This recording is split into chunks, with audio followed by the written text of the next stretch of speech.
Thierry, umusore w'umujyambere rwose w'umujene.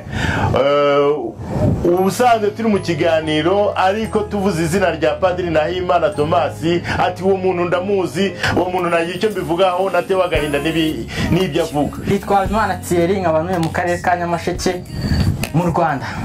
Wiga mu wakangahe? Niga mu wa gatatu. Mu wa gatatu primaire cyangwa secondaire? Wiga ku kihe kigo? Bakita GS Nyanza. Okay. None wowe ngo nawe wumvise ukujya ukurikira imbuga nkoranyambaga ugakurikira ibyo Padiri Nahimana Thomas avuga. Ubifata ute, wabibonye ute? Ura nyine n'umupadiri ugenda hanze agafunguza za channel ku mbuga nkoranyambaga za YouTube ashaka kubeshya abanyarwanda n'abanyamahanga, avuga ukuntu mu Rwanda ngo abanyarwanda babayeho nabi, ukuntu u Rwanda leta idafasha abantu neza, ariko nyine biriya bintu ni ibintu by'ibihuha babeshya abantu kugira ngo nawe yamamare, ariko yamamare mu mafuti. Nibyo njye numva banavuga ngo mu Rwanda ngo inzara yamaze abantu, abagera naho bavuga ngo Perezida wa Repubulika yarapfuye. Reka none se umuntu yaba yarapfuye akaza kudusura mu turere ahantu dutuye nka gutya nka buri mwaka aza muri Nyamasheke, akaza gusura abaturage, natwe kandi tuba duhari turamureba tukamubona. Ibyo bintu rero baba babeshya ati perezida ntago ari oya, ntabwo tubyemera, biriya tubifata nk'ibihuha. Ese wowe usengera muri hedini? Ndi umugaturika. None se ubwo umugaturika nkamwe b'abagatulika iyo mwumvise umupadiri baba badusebya cyane, badusebereza idini, biriya bintu ntabwo ari ibintu byiza byo kuza ubeshya abantu.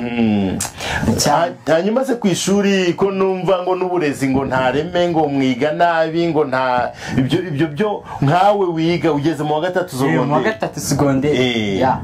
Watanga ubuhe buhamya ku bana biga ndetse no ku bana bari mu mahanga bumva ngo mu Rwanda ngo abanyeshuri ngo mwiga nabi, ngo nta leta ngo ntibitaye?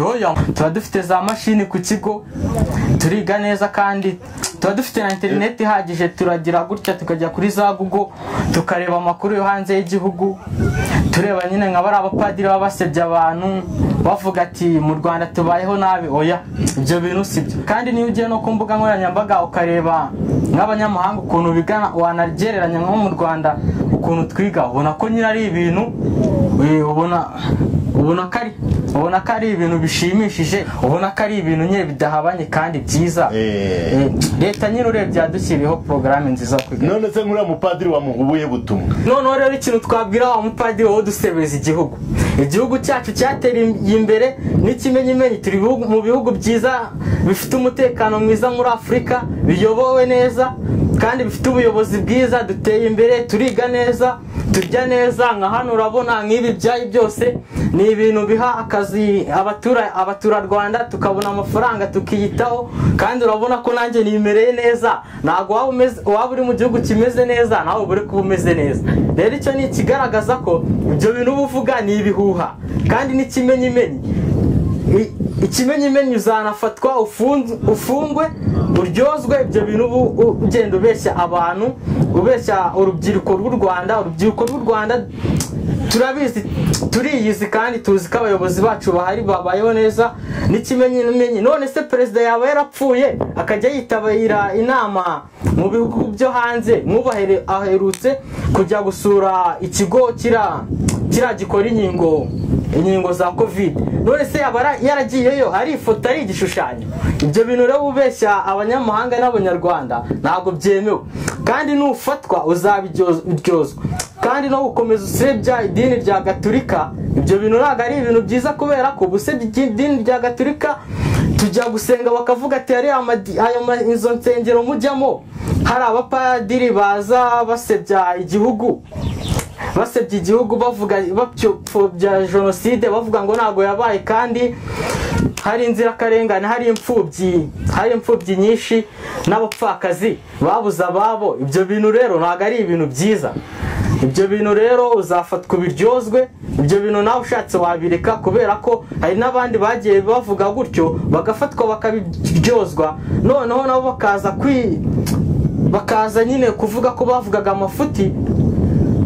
ibyo bintu rero ushatse wabireka hakiri kare utarafatwa ngo uryozwe. Waza mu Rwanda, u Rwanda rwakwakira ukavuga nawe ugasaba imbabazi nk'abandi bose bazisabye. N'ubu hariho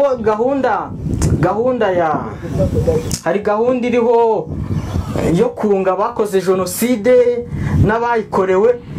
Waza nawe ugasaba imbabazi, nawe baguha imbabazi nk'abandi banyarwanda bose, ukaba mu gihugu cyawe ukareka kuba muri ibyo bihugu byo hanze. Mujye mutubwirira nkamwe mugerayo, mubwira areke kuduserebereza igihugu. Iki gihugu cyacu ni igihugu gikomeye cyane, ubona ko kiri mu bihugu byiza muri Afurika, gifite umutekano, gituwe neza. Dore imihanda mushatse nayo mwayireba, amashuri arahari. Murakoze cyane.